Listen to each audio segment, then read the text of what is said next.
how to remove a 2019 Alpha Romeo Stelvio door handle, driver's side. Inside there, you will find a 6-point. There you go. You put it in there, you unscrew it always. Don't go crazy. Just unscrew it till it bottoms out. This will not come out. It took me forever to figure out how to do this.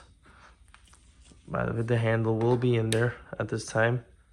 But to pop this out, once you unscrew this bolt, you have to push it in. Once you push it in, then it will release this mechanism.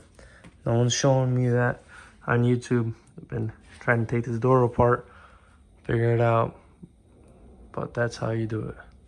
And after that pops out, you pull this towards the end of the car and out.